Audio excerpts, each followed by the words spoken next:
Welcome back at the Lodge with Jim and Michelle, a podcast celebrating life spent in the great outdoors. Whether you're an angler, a hunter, trapper, or someone just enjoying an active outdoors lifestyle, this show is for you. Join Jim Broughton and Michelle Sherman as they discuss outdoor news, opinions, events, and much more occurring over recent weeks.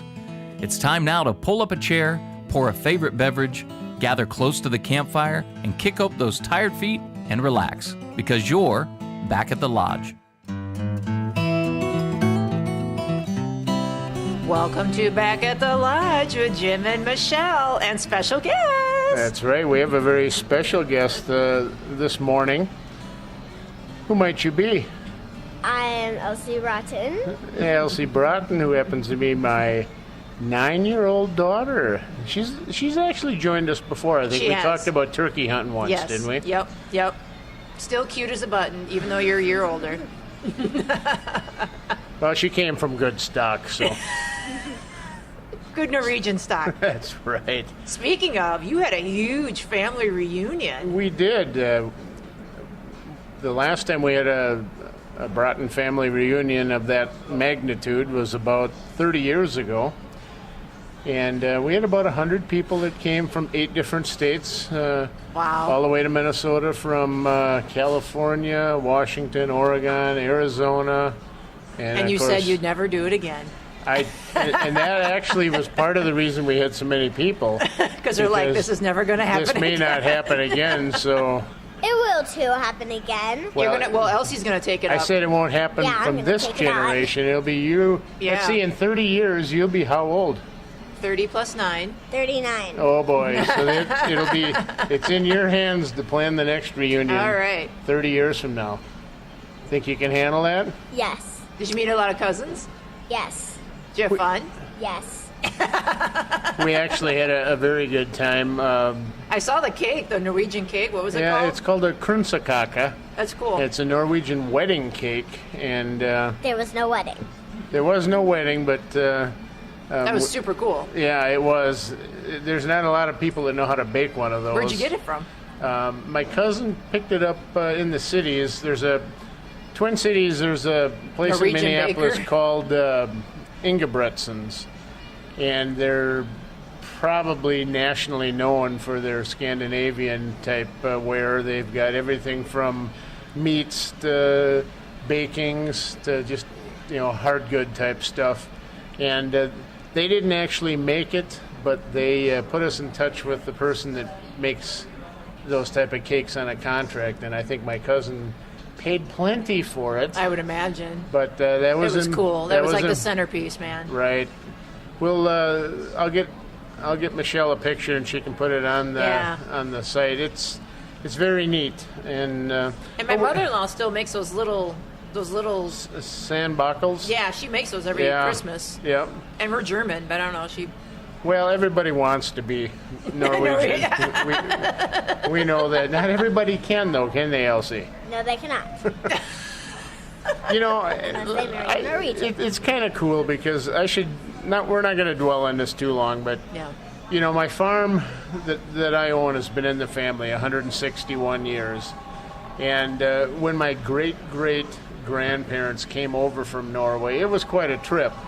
They decided to start a new life in America, and they took off for a Drammen, Norway, to board the ship that they had paid to come to America. Well, the ship wasn't completely built yet, so they ended up spending over 6 weeks in Drammen waiting for the ship to be built, for which once they got on the ship, it was a 10-week journey from Norway to America. And actually, they landed in Quebec, Canada, and that's where they made the journey from Quebec down to Minnesota. So, wow. You think about it. There's a lot of they made a lot of sacrifices to get here, and it's certainly not unlike a lot of other families that made sacrifices to start a new life in America. Yeah. But once they got to the farm that I now live on, it was early September, and winter was coming soon. They had no house. They had nothing. They had to start. And basically, that first winter, they lived on the fish that they caught out of the river that runs through my farm. Is that right? And they also did... There's no fish running through that river anymore. I bet. there's fish, but there's not any fish that I'd be willing to eat. But I guess if you're hungry enough and desperate, you will. Yeah. But they also ate venison. There were deer around, and about a half mile away from our farm site, there was a wintering grounds for some friendly Chippewa Indians, and they used to trade with them rifles and that for venison. And so those the first year or two, They probably learned how to make like jerky and stuff like that I'm sure from they them. did. So That's cool. It's kind of a neat story, and it's something that's filled a lot of my time lately because I'm kind of the family historian, and we are planning a trip to Norway here in 2018. So I've been doing a lot of research for our journey to Norway too. So I haven't been doing as much outdoor writing or blogging as I perhaps should have, but for me right now at this stage in my life, this is very interesting too, and it's important. Sure. Yeah. I think you reach a certain age, you sometimes want to connect with your past a little bit. Well, my sister did that. I mean, and now we're talking about doing a trip to northern Germany. We're from the Holstein area, from northern Right. Germany. But I don't know if it's something we'll do now or if we'll do in the future. But Well, the other thing too, it's not very many people that can say this, but when they're out hunting on their land, there's this history that Yeah. I mean, basically you're there because your ancestors survived off that land Right. and traded with Indians and things. So this fall when Elsie and I are sitting out deer hunting together, we can talk about that and that's just kind of neat to be able to connect the past, 150 plus years ago with what you're doing today, and not many people can do that. So we feel quite blessed that we're in that position. But anyhow, enough on the genealogy and family matters like that. That's just kind of an update on what I've been up to since we left. And you're writing your Lefse book. I am. I haven't really done a whole heck of a lot. You're still writing it, though. I'm actually doing more reading lately. On Lefse on the immigration and just Norwegian heritage. Yeah, So, that's cool. but one of the other things that we had talked about last time when we podcasted, when Elsie wasn't with us, is a new puppy that we got. Elsie, can you give us an update on how the puppy Yeah, what's the name and all that? Tell us the name and give us a background on how your dog is doing. Well, Mika is her name, and she. Well, first of all, tell us how you came up with Mika. I know there was a lot of turmoil over this name, wasn't there? Someone would come up with a name, someone wouldn't like it. We were having trouble deciding on a name, and we were probably fighting about it for at least 7 weeks. Was 7 weeks. Was Dad fighting about it? Yes. I was. Yes. And then we came to a decision of Mika, which I thought was a monkey name at first, but then I got used to it. And this Monkey. and this is how it worked. Mom got to pick the name, Dad got to Pay for everything. pick the breeder, and I got to pick which dog. Oh, Yeah. there you go. So yeah, that worked And you out got to real pay fair. for everything, yeah. My bank account took a big hit so that you guys could make easy little decisions. I think what I like the most is your mom became, quote unquote, a dog mom. Oh boy, And has she ever. and when she did not expect that at all. No, that's probably the biggest thing that has surprised me. I mean, she treats the dog like a member of the family. like a child. Yeah. And I could not see that in her when I married her and as I've lived with her. I couldn't either. Just yesterday, we were out walking Mika, and we have a pasture at our house, and Mika's leash got caught on the electric fence, and boy, was Mika not very happy. What did Mika say? She can't talk. She's a dog. Oh. Well, how do you know she wasn't happy then? Is she barking a lot? Because she Does she was... yip? Does she go yip yip? She yipped and started barking a bit, and then me and Mom had to hold on to her to calm her down until she was ready to walk again. It's lucky Mom wasn't holding on to a chain leash. Oh, could you imagine? She would have been the one yipping. Well, that's one of the drawbacks to living on a farm. There is an electric fence. Electric fences, yeah. And the electric fences nowadays are not what they used to be 30 years ago when they were wimpy. They pretty much let you know that you did something you weren't supposed to. That's what they're intended to do. So, okay, we'll go on. What Tell else us- about Mika? Well, Mika's doing fairly well on her training. She house trained? No, she's not house trained. We are trying to get to that, but unfortunately, we do not know how to house train a dog. She's crate trained, and we really haven't had any incidents there. It's the process when we bring her out of the crate and she gets excited and running around the house that sometimes she views the carpet as grass. And we've had a few incidents there, which...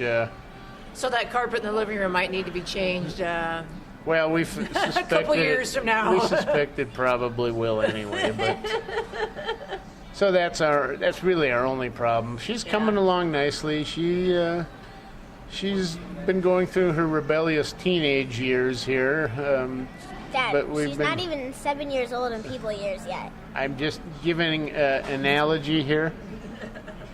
Hey, you want to be on this podcast again? Yes. You don't make the host look silly, okay? That's the That's rule. my job to do. No, that. that's the rules here. You want to be on here? You make the. You make everyone look good. That's right. All right. So is that about all we need to say about Mika? Or Yes. all right. Very good. So, well, I should say that in about a month's time, in fact, it's a month from yesterday, she heads off for her formal training at the Puppy school here at Dawkins Oak Ridge Kennel over by Northfield, Minnesota, which is actually quite well renowned for the work they do. And when does So Elsie go to school? Elsie goes to school 2 days before Mika. Ooh. So Dad's going to have the house to himself here How in about a month. exciting. Oh, I can't wait. I can't wait. What are you going to do with your newfound time? Probably work. Yeah. Because then it gets into your busy But season. it does, but I'll work uninterrupted, Yeah. which is not how I work these days. Yeah. But Well, talk to me about your... Not usually, at least. Talk to me about your blog you were talking about, that you were sad or disappointed or that you haven't been able to spend much time. well, it's tough to Because it's a hobby, right? I mean, yeah, the blog is. It's not like it pays bills. I've been doing the blog. Oh boy, how many years? It's about 13 years now. Yeah. Except And- we're not getting the invitations you used to get when you used to have. Oh, I know it. I feel you're letting me down here, Jim. Like, It was. I know it's. Talk about let down. I'm letting myself down. Back earlier in the year when I was writing somewhat regularly, I was getting lots of hits per week, and things are really building. But when you all of a sudden just go cold turkey for 3 stop. months, it really affects your numbers, and. But that's the way life is. yeah. You can't, when you're doing things, you do it, when time fits. And one of the things that I've gotten so busy with life, and I don't know about you, Michelle, but if you're not out really experiencing a lot of new things, it's hard to get excited to write about stuff. Oh, that's so true. And Yeah. I'm a big believer. I mean, I could write something every day, but I'm not writing for the sake of just writing. I want to Yeah. write about something I'm excited about because I just experienced it or whatever. And that's why I kind of like writing for other people. I get more excited writing for other people than I do writing for my own blog. Does that make sense? So are you a ghostwriter? Is that what you're telling us? No, like I'm getting paid for it. It's my own byline, my own name and Oh, stuff. okay. I'm not getting paid a whole lot, but yeah, I wrote one article for Women's Outdoor News about kayaking, and then Wayne and I went up to Duluth. We were actually up there the same time you guys were. Oh, yeah? We were in Duluth when you guys were in Grand Marais. We didn't know that. I saw it on You were Facebook. purposely avoiding us? Yeah. Okay. I purposely didn't post anything on social media. Anyway, and I pitched Women's Outdoor News about kind of doing an adventure on a budget Sure. thing and going up to Duluth, and they said, yeah, they would take it. So I get more, I'm like, okay, like it has a purpose, and now, of course, that Duluth trip is a tax write-off.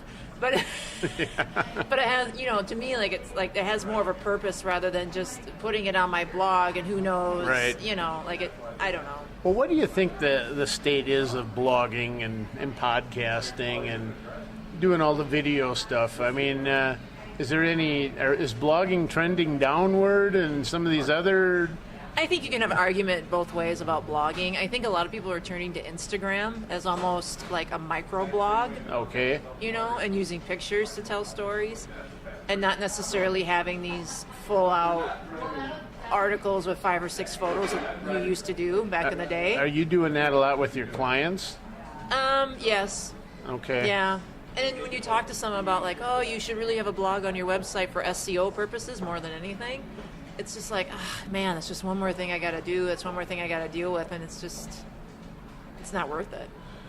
So do you get a lot of feedback about these pictures you're putting on that people like to see it, or how do you measure that that's even successful? Well, yeah, you get all sorts of metrics with Instagram and Facebook. Oh, you do? Oh, yeah. When you become a business page on Instagram, which is real easy to do, you just go into that little wheel in the upper right-hand corner, and you click on that wheel, and you scroll down, and it says switch to a business account. And you don't get that with the personal? No, so you don't get these with the personal. You have to switch to okay. a business. So you could do it, I could do it, anyone can do it. But you need to switch to the business and account. you don't lose anything by switching. So when you do that, as long as you have at least 100 followers, you'll get like a lot of these insights that tell you how well your picture did, the best, like the peak times people are looking at your stuff. It'll even give you a little bit of demographics, like age range and sex of the people that are, or say sex, gender, people that are looking at your stuff. So. I just noticed everybody in the bar here looked over at As soon as I Michelle said when that she word. said that word. Cover your eyes, Elsie.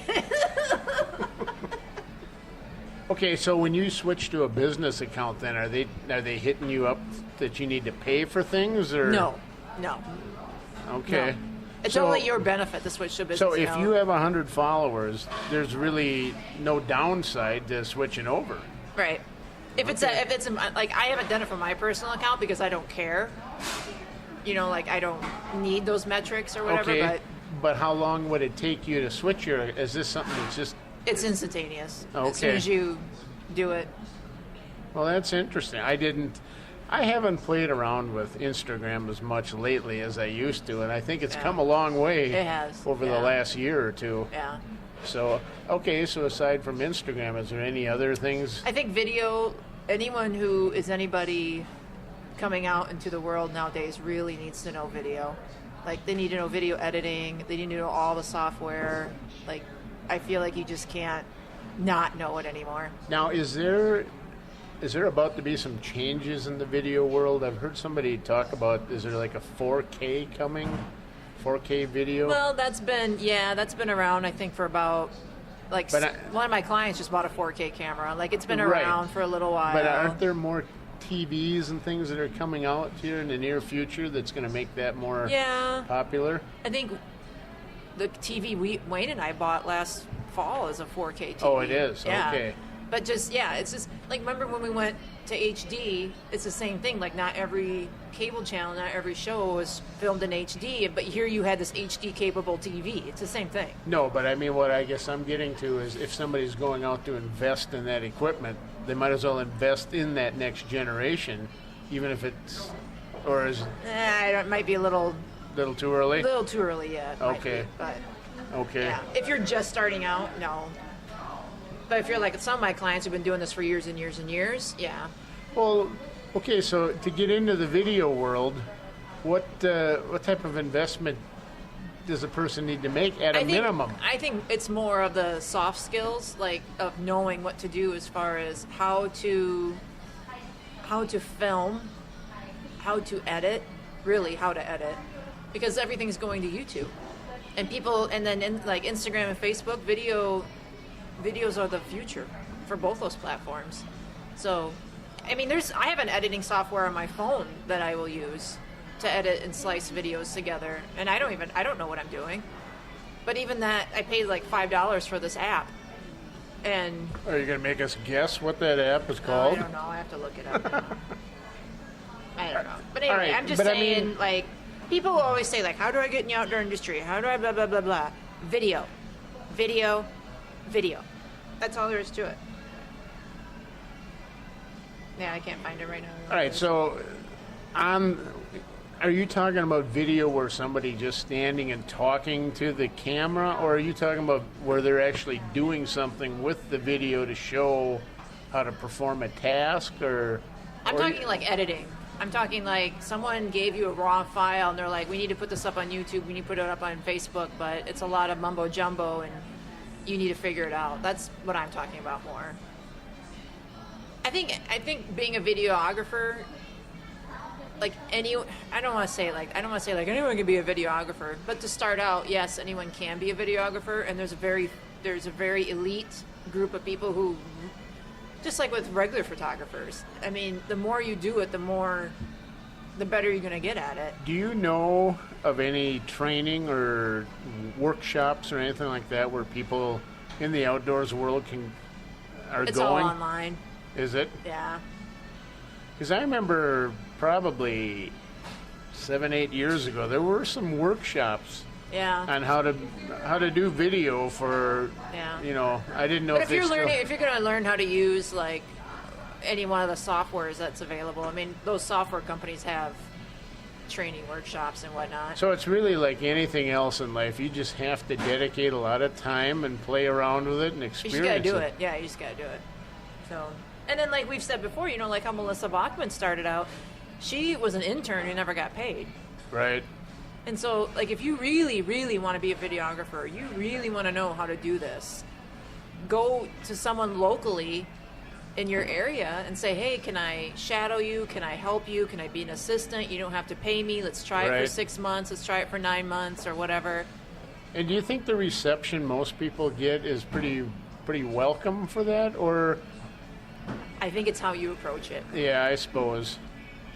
I mean, I think you got to be If prepared you make to get... it about them and not about you, that's one thing. Yeah, if you came into something trying to say, I want to learn how to do things for my benefit, if it's all about for me, Right. they're probably going to be turned off. Right. I mean, at the end of the day, everyone understands that, you're going to be with them for 6 months or 9 months or whatever it is, and you're going to leave and you're going to take whatever information you learn essentially for free and you're taking it with you. But you don't need to voice that. Right, right. No, I think that's true in a lot of things in life. I remember when I was quite a bit younger, I went to a workshop once where they said, if you want to learn and start getting connected, you need to start taking people out for lunch. Yeah. People who are influential that you admire. Yeah. And you'd be surprised if you ask somebody that you admire that you want to just buy them lunch and spend some time so that they can just get to know you a little bit, but more importantly, you're trying to get to know them and the Right. connections they have.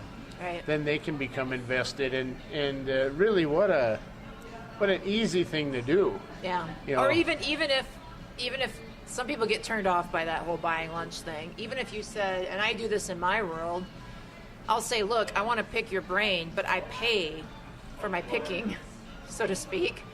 Like, I will pay you whatever your hourly rate is, because all I need is an hour of your time. I do not expect you to give it to me for free. I expect this to be a win-win situation. So if your hourly rate's $150, maybe I only need 30 minutes of your time. But this is what I want to go over. I want to know this, this, and this, and this, and I send them a bulleted list. I've done that before too. Elsie, somehow I think that we could probably only afford about 10 minutes of Michelle's time here. Yeah. What do you think? Don't you think she's pretty expensive? I don't know. You know? No, I see what you're saying, Yeah. Michelle. I mean, it's Like if you're thinking of getting into a new business, like you're like, oh, I want to get into outdoor TV or whatever it is, wouldn't it be worth your time to pay someone as a consultant? Right. Well, one of the interesting things I did with my previous business when I was in with my other partner was we set up an advisory board. We went out and picked an accountant, an attorney, just people from different aspects of business life that would benefit us. And we said, look, we don't want to take up a lot of your time, but we will buy you lunch 3 times a year to have an advisory board meeting. Then they got to know the other members and that too. And during the whole lunch, they'd be eating, I'd be explaining what we've been doing in business, and like what struggles you were having, struggles, challenges. They would be listening, and then towards the end, they would advise, this is what you need to do. And they do that just for a free lunch. For a free lunch, and the best part about it That's pretty good.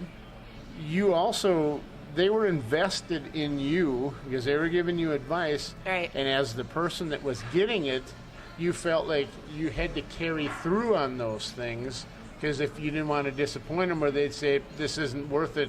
It's too easy for them to leave. Yeah. Yeah. So that's interesting. I like that. It was a neat concept that I think I wonder a if lot that would work today, though. It maybe wouldn't. It's hard to say. But we had great success. I mean, I think in most cases we published when we were going to meet far enough out that these folks put it in their schedule. So they, and we would meet at nicer restaurants, and, it maybe cost us $300, Total. three times a year. Yeah. So for, less than $1,000, we had an advisory board, and a lot of times these are made up of very significant people in the business world. Right. That actually were quite tickled, honored to even be asked to be on something like that. Now, a lot of these guys may be on boards where they're getting paid handsomely, yeah. but that was part of their giving back, because they knew that we all start out in the business world, and they wouldn't have gotten where they're at if somebody wouldn't have helped them. So this is their chance to give back. So, yeah. If you're trying to get anywhere in any type of business, but particularly outdoor world, I think you got to make those connections with people, and sometimes you got to be creative on how you approach it. And like Michelle, like you said, maybe that wouldn't work today, what I did, but maybe it would, and you never know unless you try. Yeah. So. No, it brings up so much stuff. Yeah. What do you think, Elsie? Should we go to a break? Yes. Okay, take us to a break. Take us to a break. How would you say it? How would we go to a commercial message? I do not know. Oh, come on now. You're the podcast expert. Okay, say this. I'll just give it to you. Ready? Oh, you just do it. Speak up a little, too. You don't want to do it? No. Well, I can see the podcasting is probably going to end after my generation. Let's hope you can just say now a message from our sponsor. Get up there and say it. What she said.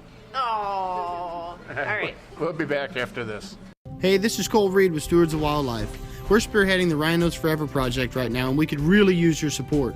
If you'd like to learn more about the project and how you can help, please visit our website at www.stewardsofwildlife.org today. All right, thanks for that great commercial message. We're back at the lodge here with Michelle and Jim and Special guest Elsie. Elsie happens to be my 9-year-old daughter. Those earrings are super cute. What are those? They're turtles. Aw, those are cute. So, Elsie, you've got about less than a month in. You're going to be back in school. What do you still need to accomplish? Begins. Well, I still need to talk Mom into taking me school clothes shopping, and she said she'd do it this weekend, last weekend. Is there going to be any camouflage clothes purchased, or is this just school clothes? School clothes. Oh. Mom doesn't buy me camo. That's your job. Oh, that's my job. Well. Yeah, coming to the cities. Well, let's talk about our outdoor plans this year. Are we going to do any deer hunting or trapping or anything like that? I want to do both of those. Do you?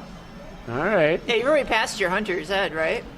No, she doesn't get her hunter's ed training until she's 12 years old. Oh, gosh, we still have 3 more years? Yeah, 3 more years, but she still accompanies Dad, and we let her take her BB pink gun. Daisy Red Ryder BB gun out. And I love it. And when we don't see any deer, we shoot squirrels in the butt with my BB gun for fun. yeah, we like to harass the squirrels a little bit by surprising them, don't we? Yes. Yeah, that's. So anyhow, that's kind of the plans that we have. What have you got upcoming, Michelle? Well, what I'd like to do, I'm unable to do this, but this is really cool. So the Modern Carnivore, gentleman by the name of Mark Norquist here in the Twin Cities is hosting a half-day retreat for those who are curious about hunting and want answers. I think that's really cool. So it's on August 19th. It's in Maple Plain, Minnesota. It's $50 for the retreat, but if you're email me or Mark, I'm sure, and you're like have a reason that you're unable to pay the $50, I'm sure we can help you out. You've gone hunting. Why would you need to take these? I just think I just want to know for the people curiosity? the people who are like, we'll address questions like, is hunting good or bad for conservation? Are there regulations that control hunting activity? Why do people continue to hunt in this modern era? Could I really kill an animal? And is it even necessary? Where would I start if I wanted to learn? Good questions. Oh, absolutely. So I'm curious to know what kind of a turnout he gets for that. Yeah. When I clicked on the agenda, it looked really cool. Like he had people who are, they call it adult onset hunter. Right. Where you become a hunter when you're older. Right. So he has, one of the presenters looks like a gal by the name of Ashley Peters. This is adult onset hunter and angler. Lucas Leaf, award-winning chef and avid hunter and angler. So who started this?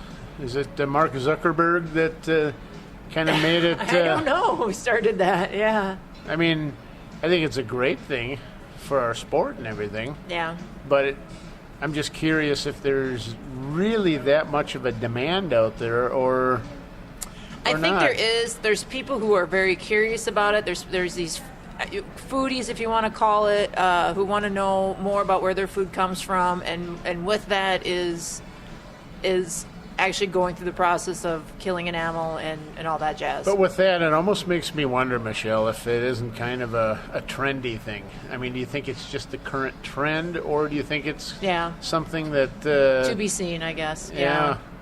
I agree with you, though. I mean, it's... I don't know. In the food world, I have a client that's in the food world. I have 2 clients that are in the food world, and people are extremely passionate in that world. Just as passionate as we are about hunting and angling, they're just as passionate about if their food is organic, if the cheese is RSBT free, if the cows didn't get shot up with any hormones, and if it's gluten free. Right. I mean, they are fanatics, and if they ask a question, they want to know it now. Right. So. Well, certainly, if you're hunting, it's RSBT free. It's hormone free, and venison is gluten free. It's non-GMO. It's organic. Yeah, but it is higher in cholesterol than beef. Yeah. So, higher in protein. Yeah. But people don't realize that, and I suppose some people will take me to task on that, but that is true. I mean, venison has a higher cholesterol content, but that used to be more important than it is now, too. Yes, yeah. People 10 years ago, that was... it used to be, you got to watch how many eggs you eat, you got to do this, and now, the butter and, now that whole thinking has been turned upside down, Yeah. so it doesn't really matter. Well, that's interesting. It's too bad you can't take part in it. Yeah, one thing that you are taking part in that I am as well is an upcoming blogger that's conference. Right. Minnesota Blogger Conference. That's right. Are we podcasting from there? I don't know. What. Maybe we should. Maybe we should get a table and hang our big banner out. And we have a banner? Well, I haven't showed it to you yet. Oh. Yes. Big banner of our logo, so that if anybody ever invites us to something where we can have a public podcasting session. Podcast session, yeah. So, I love it. But no, we're going to be going to that. I think that's the middle of October. We've both been to it several times. I've missed the last couple of years because they moved the date back into November, and I had to choose between a blogger conference or deer hunting. Yeah. Well, And deer it- hunting's always going to win. Yeah, it's always going to in my book. So that'll be That'd fun. Yeah. Yeah. Anything else going on this fall? Not yet. One day at a time, Jim. Yeah, I mean, it's hard to believe. It's hard to believe we're as far in August as we are already. I mean, it's going to be here before The we know Viking it. game was playing last night, and I was like, I don't want to see this. Not only because it's Vikings, but because it's also preseason. I Well, don't I'm sure the wanna see it. Packers lost last night, didn't they? I don't know. They did play, didn't they? I don't know. Well, they can get a team together this year? Oh, my God. I don't know, because all of the TVs here, all they do is play Viking stuff. It's As like, they should. As they certainly should. It's all about the Vikings here. I'm so sick of it. Their new stadium, their new Maybe we should have a training bet here. facility. I've heard blah, a lot blah, of blah. Packer fans that think that Packers are going to be in the Super Bowl this year that Is that happens right? to be played in Minneapolis. That'd be... I think someone has something to prove. For many of us, that is our worst case scenario. I know. To have the Packers playing in a Super Bowl in our yeah. hometown. We just there'd be people standing on the edge of bridges, I'm afraid. No. But So, Elsie, are you a Viking fan? Yes, and I always will be. No. That sounds very robotic. Yes, my Yeah, daddy trained me to say this. in the fall, we don't even allow anything green to be worn. Is that right? No. Don't get it confused. Oh, All well. purple all the way. It's your mom's favorite color, too, right? No. Yeah, I think it is her favorite color. Purple? Yeah. Mom's favorite color is fuchsia. Fuchsia. Oh. Oh, okay. Well, a derivative of. Well, in a few weeks here, I'm going to on a Saturday. I'm going to a trapping seminar, so that gets me always pumped up to spend a lot of money on equipment that That you won't usually use. I can't find time to use in the fall because I get too busy. But yeah, someday when they have the Jim Broughton estate sale, there's going to be a lot There's of going to be things. a lot of awesome. There's that boat. There's going to be a lot of things that. Well, he purchased this with good intentions. Don't you have like a whole big mixer board? Oh yeah. Audio. You know the thing that I You should sell some of the stuff on Craigslist. the thing that I fear the most, Michelle, is I've got so much stuff that I'm pretty sure the family don't even know what the hell it is. So they're not even. when it Gonna, comes time to sell, it's like, oh, you can have that for $10, and you're like, no. maybe in my retirement years that are hopefully upcoming soon, I can just have an auction and I can. The LC College Fund sale. Yeah. You're gonna go to college, right? Yes. What are you gonna do in college? Yeah. again? What are you gonna be? I'm already saving up money to go to vet school. Nice. How much money do you have saved up? Almost $1,000. Nice. Thankfully, Dad's got a few more dollars saved up than that because I think veterinarian school is going to cost You'd quite be a a good bit. vet. You would be a good one. Oh, I wanted to be a vet when I was her age too. yeah, I think a lot of people found that. Now she sits and watches TV that they have You watch Animal Planet, like the vet shows. the vet shows and they've got shows on TV now that show nothing but puppies running around. I know the Too Cute shows. I watch them too. I love The Too Cute, like They're so kitties and Too cute. Cute Well. puppies. They're really neat. Mika doesn't like the kitties when they're on. She wants to chew on them, but. Well, right. I suppose we better wrap Yep. this podcast up Thanks for for today. listening, everybody. We're gonna try and do this a little more. We say that, but yeah. Well, at least it gives everybody the intention that we have, even if reality proves us wrong. So anyhow, thanks for tuning in today, and it's been great having you listen. If you have any comments, be sure and leave those Email for us. Jim. Email Jim, and and I will deal with them appropriately. Until By next forwarding time. them to Michelle. Until next time. See ya.